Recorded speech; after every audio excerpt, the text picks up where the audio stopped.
Assalamualaikum warahmatullahi wabarakatuh.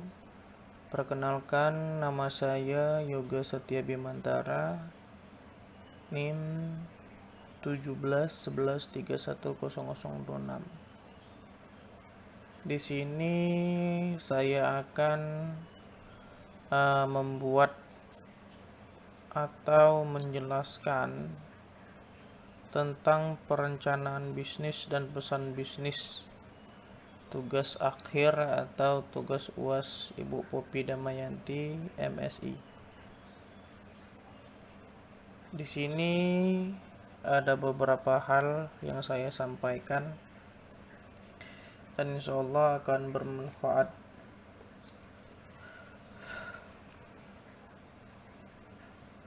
Yang pertama itu ada perencanaan pesan. Di sini ada perencanaan merupakan tahap pertama yang perlu diperhatikan dalam penyampaian pesan bisnis.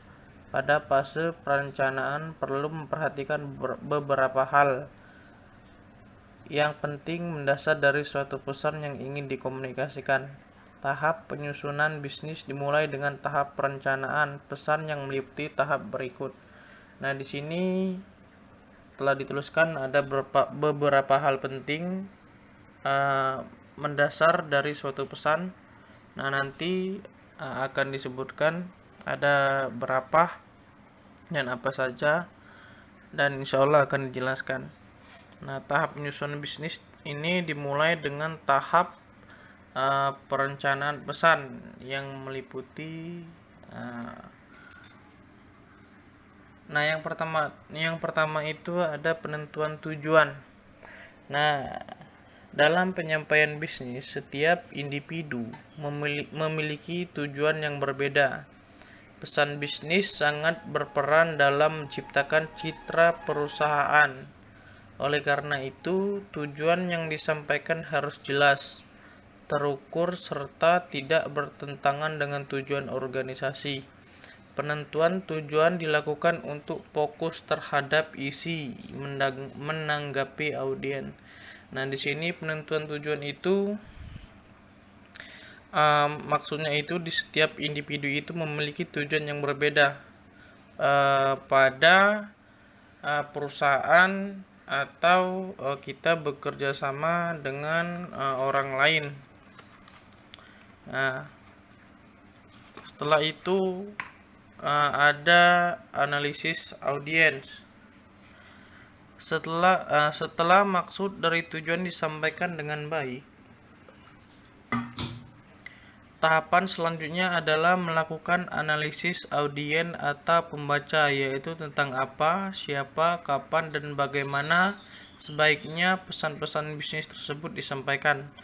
Ada beberapa hal berikut, ada hal-hal yang perlu Anda perhatikan untuk melakukan analisis terhadap audiens.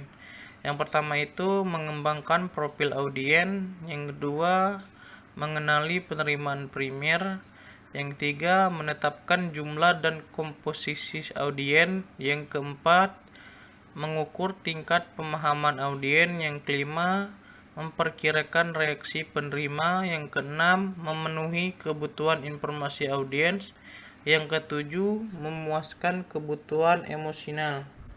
Dan di sini ada bagian C,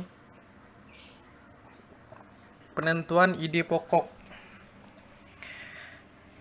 Tiap pesan bisnis akan bermuara pada satu ide pokok.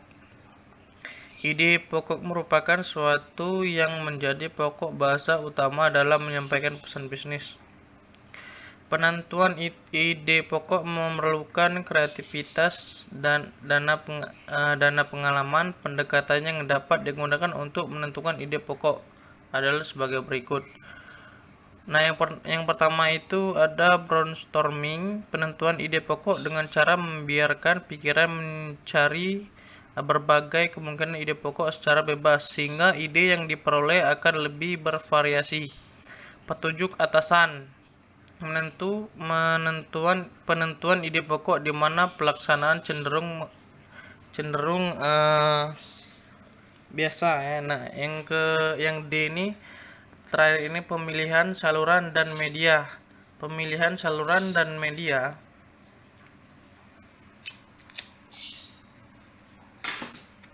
Sebaiknya disesuaikan dengan sifat pesan, tingkat kerahasiaan, biaya pengiriman, formalitas, dan harapan penerima.